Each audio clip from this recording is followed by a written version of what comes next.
Okay, welcome back mga kabyeros. So, magandang araw sa ating lahat, ano? So, sa araw nito mga kabyeros is ah, magbablog tayo kung paano natin i-build up ang letter A acrylic. Yan, sa nakikita nyo ngayon mga kabyeros. So, yan.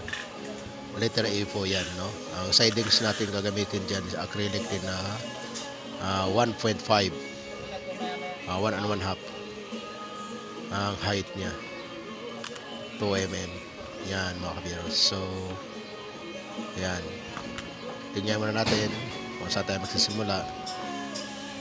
Alright, let's go!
So, ayan na mga kabiros, no? Natapos na natin ang letter A. Yan.